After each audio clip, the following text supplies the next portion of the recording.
বাবু কওলি নবী সাল্লাল্লাহু আলাইহি ওয়াসাল্লাম ইউআযাবুল মাইয়িতু বিবাদি বুকাই আহলিহি আলাইহি ইযা কানা নাওহু মিন সুন্নাতিহি।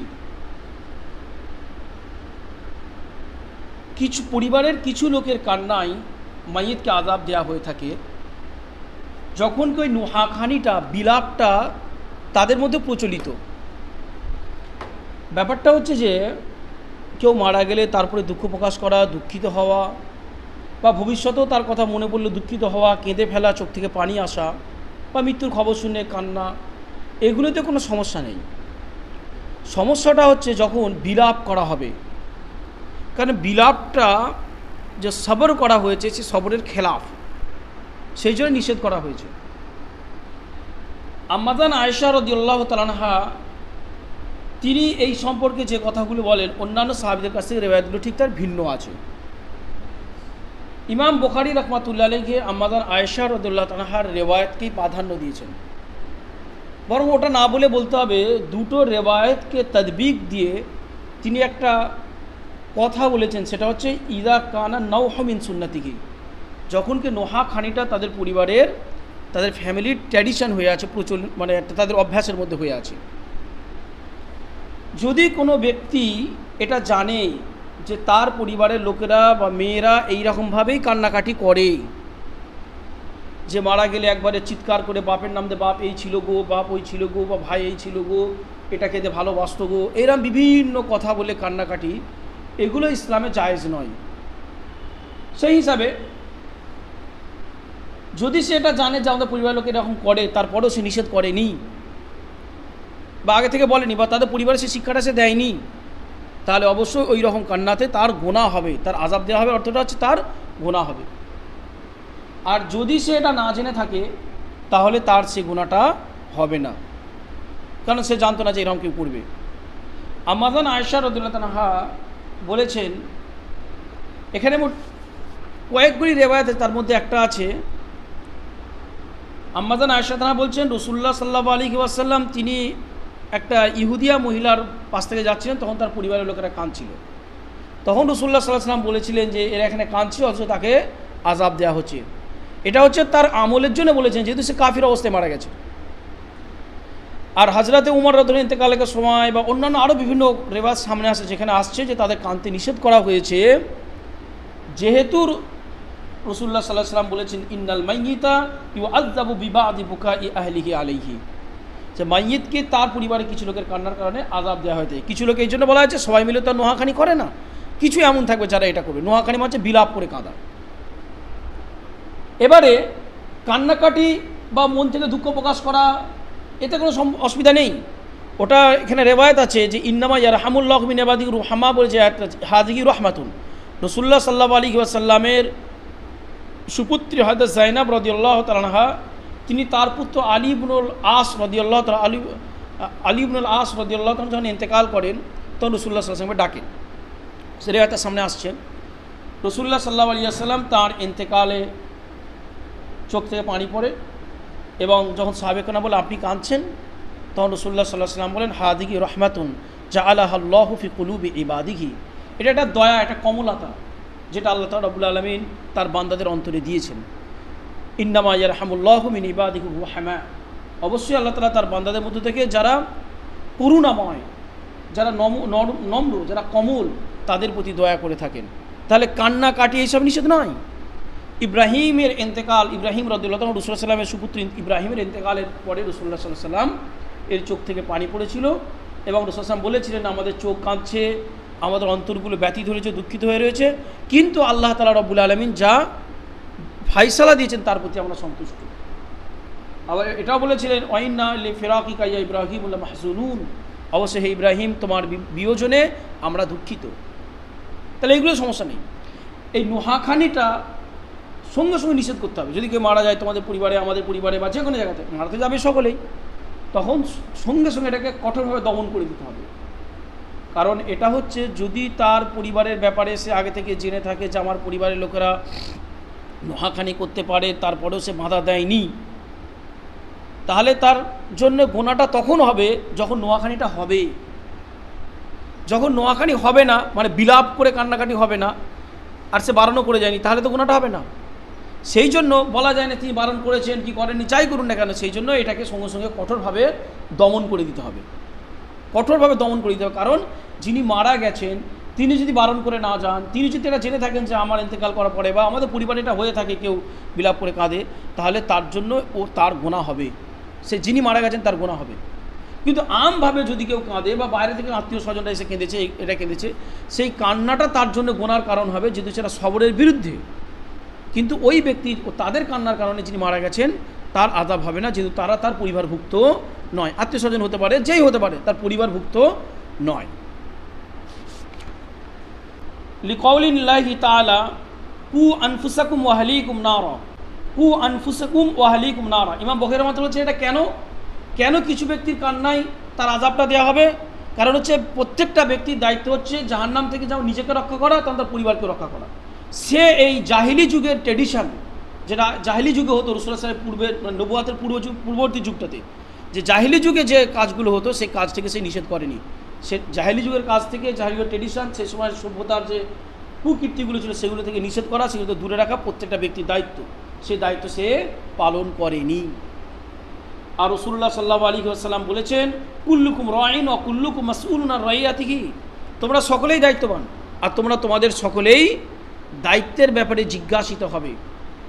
কিন্তু ইমাম বুখারী রাহমাতুল্লাহ আমাদের আয়েশা রাদিয়াল্লাহু এবং অন্যান্য সাহাবীদের রিওয়ায়াত, হযরত ওমর রাদিয়াল্লাহু রিওয়ায়াত এবং অন্যান্য সমস্ত সাহাবীদের রিওয়ায়াতগুলোকে একত্রিত করেছেন। ইবনে আব্বাস রাদিয়াল্লাহু আনহু আছেন, একত্রিত করে বলেছেন ফাইজা কানা লাম ইয়াকুন মিন সুন্নাতিহি, যদি এই কান্নার এই বিলাপের এই প্রচলনটা, কান্না নয় বরং এই বিলাপের এই প্রচলনটা না হয়ে থাকে তাদের পরিবারেতে, তাদের পরিবারের ট্র্যাডিশন না হয়ে থাকে, প্রথা না হয়ে থাকে, ফাহুয়া কামা ক্বালাত আয়েশাতু, সেটা ওই রকমই হবে যেমনটা আমাদের আয়েশা রাদিয়াল্লাহু তাআলা বলেছেন ওয়ালা তাজিরু ওয়াজিরাতুন বিজরা উখরা, কোনো বোঝা বহনকারী অন্য কারোর বোঝা বহন করবে না। তাহলে বোঝা গেল কেউ কাঁদলে একজনের বিলাপ করার কারণে তার যে গুনাহ সেটা যিনি মারা গেছেন তিনি বহন করবেন না। তাহলে দুটো রিওয়ায়াতের মধ্যে ইমাম বুখারী রাহমাতুল্লাহ তাদবিক দিয়ে দিয়েছেন। ওয়া হুয়া কাকাউলিহি ওয়া ইন তাদউ মুসকালাতুন ইলা হিমলিহা লা ইউহমাল মিনহু শাইউন, এটা আরেকটি কথা আছে যে যদি কোনো বোঝা বহনের জন্য কাউকে আমন্ত্রণ করা হয় কিয়ামতের দিনেতে, কেউ তা থেকে সামান্য পরিমাণে বহন করা হবে না। তাহলে কেউ কাউর গুনাহ যেহেতু বহন করবে না, তাই তাহলে কেউ কাউর গুনাহও নেবে না। ওমা ইউরাক্ষাসু মিনাল বুকাই ফি গায়রি নাওহিন, এর বাবেরই অংশ এটা। আর যা কিছু রুখসাত দেওয়া হয়েছে কান্নার মধ্য থেকে নুহাখানি ছাড়া, বিলাপ করা ছাড়া। وقال النبي صلى الله عليه وسلم لا تقتل نفس ظلما إلا كان على ابن آدم الأول كفل من دمها وذلك لأنه أول من سن القتل। রাসূলুল্লাহ সাল্লাল্লাহু আলাইহি ওয়াসাল্লাম বলেছেন কোনো নফস, কোনো ব্যক্তি যদি কাউকে অত্যাচার করে হত্যা করে ফেলে, তাহলে আদমের যে সন্তান, প্রথম সন্তান যে হত্যা করেছিল তার উপরে সে গুনাহটা হয়ে থাকে। কেন? সে প্রথম কান্নার প্রচলন করেছিল। ইমাম বুখারী রাহমাতুল্লাহ এই যে কথাটা বলেছেন ইজা লাম ইয়াকুন মিন সুন্নাতি, তার পরিবারের যেন এটা যদি অভ্যাস না হয়ে থাকে, পরিবারের ভেতরে যে শুরু করছে বা অভ্যাসের ভেতরে থাকে সেটার জন্য গুনাহগার হয়, যদি সে বাধা না দিয়ে থাকে। ওটা দলিল আনার জন্য রাসূলুল্লাহ সাল্লামের এই কথাটা আনলেন যে আদমের প্রথম সন্তান কাবিল, এরা অনেকে গণ্ডগোল বলছে হাবিল মেরেছে না কাবিল মেরেছে, তো কাবিল হচ্ছে কাতিল। তো কাবিল যেহেতু প্রথম হত্যার প্রচলন করেছিল, তার জন্য পৃথিবীতে যত হত্যা হয় সবার জন্য কাবিলের কাছে গুনাহটা যায়। সেরকমই পরিবারে যখন এই প্রচলনটা আছে, বাধা দেয়নি বা সেটাকে চালু রেখেছিল, তার জন্য সেই গুনাহগার হবেই। বুঝছো কথাটা? রাসূলুল্লাহ সাল্লাল্লাহু আলাইহি ওয়াসাল্লামের কন্যা যায়েনব রাদিয়াল্লাহু তাআলা আনহা, তার সুপুত্র হযরত আলী, মানে ওনার ছেলের নাম আলী ছিল, শিশু ছিলেন আলী, তার যখন ইন্তেকাল হয় তিনি রাসূলুল্লাহ সাল্লাল্লাহু আলাইহি ওয়াসাল্লামকে ডেকে পাঠান। রাসূলুল্লাহ সাল্লাল্লাহু আলাইহি ওয়াসাল্লাম বলেন তাকে সালাম দেবে এবং গিয়ে বলবে অবশ্যই আল্লাহ তাআলা যা নিয়ে নেন সব তারই, এবং যা তিনি দিয়ে থাকেন সেটাও তারই, আল্লাহ তাআলারই। প্রত্যেকটা জিনিস আল্লাহ তাআলার কাছে একটা নির্দিষ্ট সময়ের জন্যই থেকে থাকে, মানে আল্লাহ তাআলা সব কিছু আল্লাহ তাআলার, আর প্রত্যেকটা জিনিসই একটা নির্দিষ্ট সময়ের জন্য থেকে থাকে। সুতরাং তাকে সবর করতে বলে এবং সওয়াবের আশা করতে বলে। তখন তিনি আবার ঘুরিয়ে পাঠালেন এবং জোর দিয়ে বললেন অবশ্যই যেন আসে, কসম খেয়ে বললেন, মানে জোর দিয়ে বললেন যেন অবশ্যই আসেন। রাসূলুল্লাহ সাল্লাল্লাহু আলাইহি ওয়াসাল্লাম আসলেন। তখন হজরতের সঙ্গে সাদ ইবনে ওবাদা, মুআজ ইবনে জাবাল, উবাই ইবনে কাব এবং যায়েদ ইবনে সাবিত রাদিয়াল্লাহু তাআলা আনহুম এবং আরও কিছু সাহাবী সঙ্গে ছিলেন। রাসূলুল্লাহ সাল্লাল্লাহু আলাইহি ওয়াসাল্লাম শিশুটাকে আনা হলো, তখন শিশুটা ধুক ধুক করছেন, মানে প্রাণটা একবারে স্পন্দিত হয়ে রয়েছে, এক্ষুনি বেরিয়ে যাবে, পরে যেন একটা মাস্কের মতো হয়ে আছে, নিথর হয়ে আছে, জড়বস্তুর মতো একবারে নিথর হয়ে আছে। রাসূলুল্লাহ সাল্লাল্লাহু আলাইহি ওয়াসাল্লামের চোখ বই পানি পড়ে গেল। সাদ ইবনে ওবাদা রাদিয়াল্লাহু তাআলা বললেন, ইয়া রাসূলুল্লাহ মা হাযা, হে আল্লাহর রাসূল এটা কি? মানে আপনি কাঁদছেন, আপনি ধৈর্য ধরার কথা বললেন, তারপরে আপনি কাঁদছেন। তখন রাসূলুল্লাহ সাল্লাল্লাহু আলাইহি ওয়াসাল্লাম বললেন, হাযিহি রাহমাতুন জাআলাহা আল্লাহু ফি কুলুবি ইবাদিহি, এটা দয়া করুণা যেটা আল্লাহ তাআলা রাব্বুল আলামিন বান্দাদের অন্তরে দিয়েছেন। ইন্নামা ইয়ারহামুল্লাহু মিন ইবাদিহি রুহামা, অবশ্যই আল্লাহ তাআলা তার বান্দাদের মধ্যে যারা কমল দয়াশীল দয়া করে তাদের প্রতি দয়া করে থাকেন। ইমাম বুখারী রাহমাতুল্লাহি আলাইহি যে বললেন যে যে কান্নার মধ্যে থেকে যে রুখসাতটা দেওয়া হয়েছে নোহাখানি বাদ দিয়ে বাবের অংশ করেছিলেন, এটা প্রথম দলিল নিয়ে চলে আসলেন যে কান্না করা যাবে, কাঁদা যাবে, তার অন্তরে ব্যথা হয়েছে সে কাঁদতে পারে, কিন্তু নোহাখানিটা সে করতে পারবে না।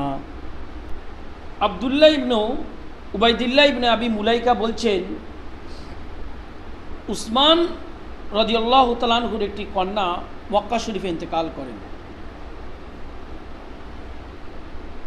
তখন আমরা গিয়েছিলাম সেখানে জানাজাতে উপস্থিত হওয়ার জন্য।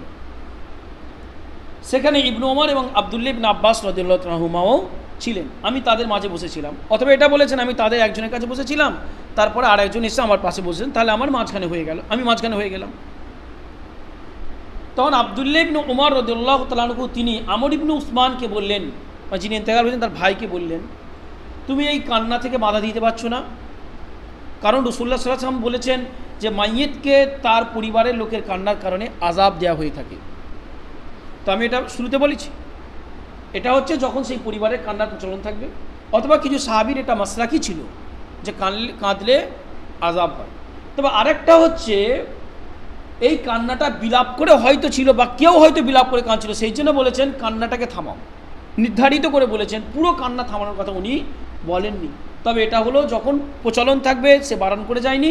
আর আমাদের আয়েশা রাদিয়াল্লাহু আনহা রেওয়ায়েত, যেটা এই অধ্যায়ের সব থেকে শেষে আছে, সেটা সব থেকে স্পষ্ট রেওয়ায়েত এই ব্যাপার নিয়ে। আর আমিরুল মুমিনিন খলিফাতুল মুসলিমিন হযরত ওমর ফারুক রাদিয়াল্লাহু তাআলা আনহু যখন শহীদ হন, উনি অসুস্থ হয়ে যখন ছিলেন, মানে আহত হয়ে, তখন সোহেব রাদিয়াল্লাহু তাআলা আনহু তিনি আসেন, এসে ওমর রাদিয়াল্লাহু কিছু প্রশংসা করেন এবং কাঁদছিলেন। তখন ওমর রাদিয়াল্লাহু সেই সময়তে বলছেন যে তুমি কেঁদো না, কারণ রাসূলুল্লাহ সাল্লাল্লাহু আলাইহি ওয়াসাল্লাম বলেছেন যে মাইয়িতকে তো পরিবারের তার প্রতি কান্নার কারণে কী দেওয়া হয়ে থাকে? আযাব দেওয়া হয়ে থাকে। বিষয়টা হচ্ছে হয়তো সোহেব রাদিয়াল্লাহু তাআলা ওই প্রশংসা করছেন, তখনই কাঁদছিলেন, যদিও ওটা না বিলাপ ছিল না, কিন্তু শুনলে অনেক সময় বিলাপের মতো মনে হবে, সেই জন্য ওমর রাদিয়াল্লাহু এই কথাটা বলেছেন। কিন্তু বিষয়টা বোঝো যে হযরত ওমর রাদিয়াল্লাহু তাআলা আনহু তিনি সেই সময়তেও অসুস্থ হয়ে আছেন, যারা চিকিৎসা করেছিল না তারা বলে দিয়েছেন ইনি আর বাঁচবেন না, ইনি ইন্তেকাল করবেন। তখনও তিনি ওই কথাগুলো খেয়াল রেখেছেন। একজন যুবক এসে ওনার প্রশংসা করলেন, উনি ইসলামের জন্য কী করেছেন সেগুলো বললেন, রাসূল সাল্লাল্লাহু আলাইহি ওয়াসাল্লাম সন্তুষ্ট ছিলেন সেগুলো বললেন, চলে যাচ্ছেন। রাসূল সাল্লাল্লাহু আলাইহি ওয়াসাল্লাম বলেন ওই যুবকটাকে আমার কাছে, এই হযরত ওমর রাদিয়াল্লাহু আনহু বললেন ওই যুবকটাকে আমার কাছে নিয়ে এসো। ওমর রাদিয়াল্লাহু সময়ের কথা এটা নিয়ে আসা হলো। ওমর রাদিয়াল্লাহু বললেন এই তোমার কাপড়টা গোড়ালির নিচে হয়ে গেছে, এটাকে উপরে করো। রাসূলুল্লাহ সাল্লাল্লাহু আলাইহি ওয়াসাল্লাম বলেছেন যে ব্যক্তির কাপড় তার গোড়ালির নিচে থাকে অহংকারের কারণেতে, আল্লাহ তাআলা তার দিকে রহমতের দৃষ্টি দেবেন না। তাহলে বোঝা গেল যে তাঁরা ইন্তেকালের পুরো মুহূর্ত পর্যন্ত কতটা খেয়াল রাখেন। এগুলো হচ্ছে একটা মহৎ ব্যাপার, এগুলো খুবই মহৎ ব্যাপার। আমি হয়তো কোনো সময় আবার বলেছিলাম ওমর রাদিয়াল্লাহু সম্পর্কে, যখন ইন্তেকাল হয় তিনি হযরত আবদুল্লাহ ইবনে ওমর রাদিয়াল্লাহু তাআলা আনহুমাকে ডাকেন, মানে ওনার ছেলেকে ডাকেন। এটা এই জন্য বলছি আবদুল্লাহ ইবনে ওমর, যেহেতু উনি ওই বলেই ডেকেছিলেন যে হে আবদুল্লাহ ইবনে ওমর এখানে এসো। এসে বলেন হুযাইফাকে আমার কাছে ডেকে আনো তো, মানে হুযাইফা ইবনে ইয়ামান রাদিয়াল্লাহু তাআলা আনহুকে। উনি যান, কি হুযাইফা ইবনে ইয়ামান থেকে ডেকে আনেন। জিজ্ঞাসা করেন যে রাসূলুল্লাহ সাল্লাল্লাহু আলাইহি ওয়াসাল্লাম তোমাকে মুনাফিকিনদের যে নাম বলেছিলেন তার মধ্যে কি আমার নাম বলেছেন? কতটা খোদাভীরুতা বলো তো, নিজের ব্যাপারে নিশ্চয়তা নয়, যে আমি জান্নাতে চলে যাব। রাসূলুল্লাহ সাল্লাল্লাহু আলাইহি ওয়াসাল্লাম আমাকে জান্নাতে সুসংবাদ দিয়েছেন, তারপরেও জান্নাতে সুসংবাদ দিয়েছেন, তারপরেও রাসূলুল্লাহ সাল্লাল্লাহু আলাইহি ওয়াসাল্লামকে যদি কেউ স্বপ্নে দেখেন তাহলে সেটা সত্য এবং তার ফজিলত অনেক আছে। কিন্তু কেউ যদি তারা মনে করে রাসূলুল্লাহ সাল্লাল্লাহু আলাইহি ওয়াসাল্লাম স্বপ্ন দেখার পরে সে তাহলে গুনাহ করলেও তার অসুবিধা নেই, আসলে ওই রকমটা হবে না, আসলে ওই রকমটা হবে না। তো জান্নাতের সুসংবাদ দেওয়ার পরে আমল ছেড়ে দেবেন এটা হবে না, বরং আমল আরও বৃদ্ধি পেয়ে যাবে। আসলে সাহাবাদের ক্ষেত্রে এটাই হয়েছিল। বদরি সাহাবা যাদের সুসংবাদ দেওয়া হয়েছিল, আসলে মুবাশশিরাকে সুসংবাদ দেওয়া হয়েছিল, বায়াতে রিদওয়ানে যারা ছিলেন তাদের সুসংবাদ দেওয়া হয়েছিল।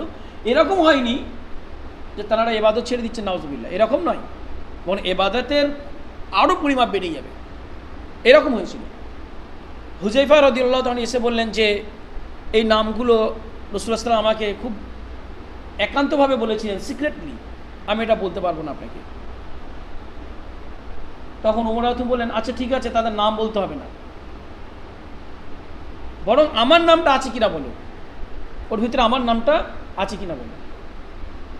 তখন উনি বলেছিলেন, আপনি যেহেতু খলিফাতুর রাসূল, তাই আমি বলছি আপনাকে এটা, যে আপনার নামটা তাতে নেই। বুঝতে পেরেছ? বলে চলে গেলেন। তারপরেও উনি ওনার ছেলেকে ডেকে বলছেন যে জানাজা হয়ে গেলে জানাজার সময় খেয়াল লাগবে হুযায়ফা আমার জানাজা পড়ছে কিনা, কারণ আল্লাহ তাআলা কোরআন শরীফের মধ্যে নিষেধ করে দিয়েছে মুনাফিকিনদের জানাজা পড়বে না, কঠোরভাবে নিষেধ। তাহলে আমার নাম যদি মুনাফিকিনদের মধ্যে থাকে তাহলে হুযায়ফা নামাজ পড়বে না। তা খেয়াল লাগবে হুযায়ফা বিন ইয়ামান তিনি নামাজ পড়ছেন কিনা, জানাজাটা পড়ছেন কিনা। কারণ হিসাবে উনি বললেন, হতে পারে আমাকে ভয় করছে, আমার সামনে বলতে পারছে না, হয়তো আমার নামটা আছে, ভয়েতে বলতে পারছে না। যখন জানাজা হলো আব্দুল্লাহ ইবনে উমর রাদিয়াল্লাহু তাআলা, হ্যাঁ এটা বলে দিলেন, যদি দেখো হুযায়ফা বিন ইয়ামান জানাজা পড়ছে, তার আগে আয়েশা রাদিয়াল্লাহু কাছে অনুমতি নেওয়া হয়েছিল যে ওনার ঘরেতে হযরত ওমরকে দাফন করাবে, অনুমতিটা আগেই নেওয়া হয়ে গিয়েছিল। যদি দেখো যে হুযায়ফা আমার জানাজা পড়েছে, তাহলে আমার দেহ মোবারক আয়েশার গৃহে দাফন করবে, অর্থাৎ রাসূলুল্লাহ সাল্লাল্লাহু আলাইহি ওয়াসাল্লাম এবং তার সঙ্গে আবু বকর রাদিয়াল্লাহু পাশে দাফন করবে।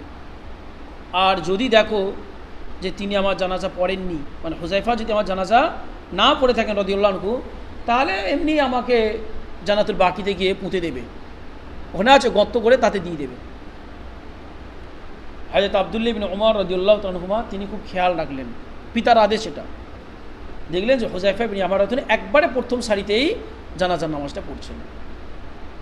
বুঝতে পেরেছ? এবং জানাজা পড়ার সঙ্গে সঙ্গে উনি ঘুরে দেখেন, সঙ্গে সঙ্গে যে নামাজের মধ্যে আছেন কিনা, চলে গেছেন কিনা, সঙ্গে সঙ্গে ঘুরে দেখেন। এটা হচ্ছে যে তাদের যে খোদাভীরুতা ছিল অতুলনীয়, এসব মানে বিরল বলা যাবে না, বরং পাওয়া যাবে না। এখানে ওই উমরাতুল সম্পর্কে যে প্রথম রেওয়ায়তটা, যেটা সুহাইব রাদিয়াল্লাহু আনহু ব্যাপার, সেই রেওয়ায়তটা এখানে আছে। ফাকাল ইবনে আব্বাসিন, তখন ইবনে আব্বাস রাদিয়াল্লাহু আনহু বলেন, মানে ওই ঘটনাটাই ইবনে আব্বাস রাদিয়াল্লাহু আনহু সঙ্গে আছেন যখন, তিনি বলেন, কদ কানা উমর ইয়াকুলু বাদা যালিক, যে উমর রাদিয়াল্লাহু আনহু এরকম কিছু বলতেন। সুম্মা হাদ্দাসা ক্বালা সাদারতু মা উমর মিন মক্কা, তারপর তিনি বললেন যে আমি একবার উমর রাদিয়াল্লাহু আনহু মক্কা থেকে আসছিলাম, হাত্তা ইযা কুন্না বিল বাইদা, তো যখন আমরা বায়দাতে ছিলাম, ইযা হুয়া বিরাকবিন তাহতা যিল্লি সামুরাতিন, তিনি দেখলেন যে বাবলা গাছের ছায়াতে একটা মানে ভ্রমণকারী একটা দল সেখানে আছেন। ফাকালা ইযহাব ফানজুর মান হাউলাই, আমাকে বললেন যে যাও তো দেখো তো ওরা কারা। ফানাদার, তো আমি গিয়ে দেখলাম, ফাইজা সুহাইবুন, তিনি হচ্ছেন সুহাইব রাদিয়াল্লাহু আনহু। ফাখবার তু, আমি তাকে বললাম, ফাকালা উদউহু লি, ওমর রাদিয়াল্লাহু বলেন ওনাকে আমার কাছে ডেকে দাও। ফারাজাতু ইলা সুহাইবিন, আমি সুহাইব রাদিয়াল্লাহু কাছে আবার আসলাম। ফাকুল ইরতাহিল ফালহাক আমির আল মুমিনিন, যে চলুন আমিরুল মুমিনের সঙ্গে একত্রিত হয়ে যান। এটা বোঝাতে চাইলেন যে ওমর রাদিয়াল্লাহুর সঙ্গে সুহাইব রাদিয়াল্লাহুর একটা সম্পর্ক ভালো ছিল, যে দূরে আছেন ডেকে নিয়ে যে আমাদের সঙ্গে যেতে বলো, একসঙ্গে যাই আমরা, সম্পর্ক ভালো ছিল। শেষের সময়ের কথাটা এখানে আসছে, যেটা বাবের সঙ্গে সম্পর্কিত। ফালাম্মা উসিবা উমারু দাখালা সুহাইবুন ইয়াবকি ইয়াকুলু ওয়া খাহ ওয়া সাহিবা, তোমরা মুনাদার অধ্যায় নাহুতিগুলো পড়েছো। ফাকালা লাহু উমার ইয়া সুহাইবু আতাবকি আলাইহা ফাকাদ ক্বালা রাসূলুল্লাহি সাল্লাল্লাহু আলাইহি ওয়াসাল্লাম ইন্নাল মাইয়িতা ইউআযাবু বিবাযি বুকাই আহলিহি আলাইহি, হায় আমারে ভাই, হায় রে আমার সাথী, এই বলে তিনি কাঁদতে শুরু করেন। তাহলে এটা বিলাপের মতো হয়ে যাচ্ছে। সেই জন্য ওমর রাদিয়াল্লাহু বললেন যে সুহাইব তুমি কাঁদছো আমার ওপরে, অথচ রাসূলুল্লাহ সাল্লাল্লাহু আলাইহি ওয়াসাল্লাম বলেছেন মাইয়িতকে পরিবারের কিছু লোকের কান্নার কারণে আযাব দেওয়া হয়ে থাকে। তবে ওটা যেটা বললাম যে এই কান্নার দিকেই ইঙ্গিত হবে, ওটা সাধারণ কান্নার দিকে ইঙ্গিতটা হবে না। কল ইবনু আব্বাস রাহমাতুল্লাহ বলছেন ফালাম্মা মাতা উমর যখন ইন্তেকাল করলেন যাকারতু যালিকা লি আয়েশাতা, আমি এটা আয়েশা রাদিয়াল্লাহু আনহা বললাম। এটা ইবনু আব্বাস রাহমাতুল্লাহ বলতে চাইছেন যে এটা আসলে ব্যাপারটা এরকম ছিল না। তবে ইবনু আব্বাস রাদিয়াল্লাহু কিন্তু এইটাই বলতে চাইছেন যে ওমর রাদিয়াল্লাহু মত এটাই ছিল যে পরিবারের লোকেদের কান্নার কারণে আযাব হয়। কিন্তু আমরা এটা ব্যাখ্যা করে বলে থাকি যে এই কান্নাটা বিলাপের মতো হচ্ছিল বলেই ওমর রাদিয়াল্লাহু এই কথাটা বলেছেন। আয়েশা রাদিয়াল্লাহু আনহার এই কথাটা হচ্ছে যে ইবনু আব্বাস রাদিয়াল্লাহু বলছেন যখন ওমর রাদিয়াল্লাহু ইন্তেকাল করেন আমি এই কথাটা একবার আয়েশা রাদিয়াল্লাহু আনহাকে বললাম যে ওমর রাদিয়াল্লাহু ইন্তেকালের আগে এই কথাটা বলছিলেন যে পরিবারের কারোর কান্নার কারণে আযাব হয়ে থাকে। ফাকালাত ইয়ারহামুল্লাহু উমর, আল্লাহ তাআলা ওমর রাদিয়াল্লাহু আনহুর প্রতি দয়া করুন। আল্লাহি মা হাদ্দাসা রাসূলুল্লাহি সাল্লাল্লাহু আলাইহি ওয়াসাল্লাম লা ইউআযিবুল মুমিনা বিবুকাই আহলিহি আলাইহি। আল্লাহর কসম রাসূলুল্লাহ সাল্লাল্লাহু আলাইহি ওয়াসাল্লাম এই কথাটি বলেননি যে পরিবারের কারোর কান্নার কারণে মুমিনকে আযাব দেওয়া হবে। ওয়ালাকিন্না রাসূলুল্লাহি সাল্লাল্লাহু আলাইহি ওয়াসাল্লাম কল, কিন্তু রাসূলুল্লাহ সাল্লাল্লাহু আলাইহি ওয়াসাল্লাম বলেছেন ইন্নাল্লাহা লা ইয়াজিদুল কাফিরা আযাবান বিবুকাই আহলিহি আলাইহি, অবশ্যই আল্লাহ তাআলা রব্বুল আলামিন কাফেরের আযাবকে বাড়িয়ে দেন তার পরিবারের লোকেদের তার প্রতি কান্নার কারণেতে। এই কারণটা হচ্ছে কুফরে যে মারা গেছে তার প্রতি বিলাপ করে দুঃখ করা হচ্ছে। ওয়াকালাত হাসবুকুমুল কুরআন, আমাদের আয়েশা রাদিয়াল্লাহু বলেছেন তোমাদের জন্য কোরআনই যথেষ্ট। আমাদের আয়েশা রাদিয়াল্লাহু প্রথম কথাটা বখের রহমাতুল্লাহ বললেন না যে যদি পরিবারের ওই ট্র্যাডিশন না থেকে থাকে তাহলে আয়েশা রাদিয়াল্লাহু ওই কথাটা এখানে হবে, যেখানে আমাদের আয়েশা রাদিয়াল্লাহু কোরআনের এই আয়াতটা দিয়ে বলেছিলেন ওয়ালা তাজিরু ওয়াজিরাতুন বিজরা উখরা, কোনো বোঝা বহনকারী কারোর বোঝা বহন করবে না। ক্বালা ইবনু আব্বাস ইনদা যালিক, ইবনু আব্বাস তখন বলেছিলেন আল্লাহু হুয়া আদহাকু ওয়া আদহাকা ওয়া আবকা, যে আল্লাহ তাআলাই তো তিনি যিনি কাঁদান এবং হাসান এবং কাঁদান। ক্বালা ইবনু আবি মুলাইকা বলছেন আল্লাহি মা ক্বালা ইবনু উমর শাইয়ান, আল্লাহ কসম তখন ইবনু উমর রাদিয়াল্লাহু তাআলা আর কিছু বললেন না। আন্নাহা সামিয়াত আয়েশা যাওজান নবী সাল্লাল্লাহু আলাইহি ওয়াসাল্লাম, এই কথাটা বলছেন আমরা বিনতে আব্দুর রহমান, যে তিনি শুনেছেন রাসূলুল্লাহ সাল্লাল্লাহু আলাইহি ওয়াসাল্লামের স্ত্রী আম্মাজান আয়েশা রাদিয়াল্লাহু আনহা এটা বলতে, কলা তিনি বলেছেন ইন্নামা মাররা রাসূলুল্লাহ সাল্লাল্লাহু আলাইহি ওয়াসাল্লাম আলা ইয়াহুদিয়াতিন ইয়াবকি আলাইহা আহলুহা, রাসূলুল্লাহ সাল্লাল্লাহু আলাইহি ওয়াসাল্লাম একটা মৃত ইহুদি মহিলার ওখান থেকে যাচ্ছিলেন যখন তার পরিবারের লোকেরা তার জন্য তার উপরে কান্নাকাটি করছিল। ফাকাল ইন্নাহুম লা ইয়াবকুনা আলাইহা, এরা সব ওর উপরে কাঁদছে। ওয়া ইন্নাহা লা তুআযাবু ফি কবরিহা, আর তাকে তার কবরে আযাব দেওয়া হবে।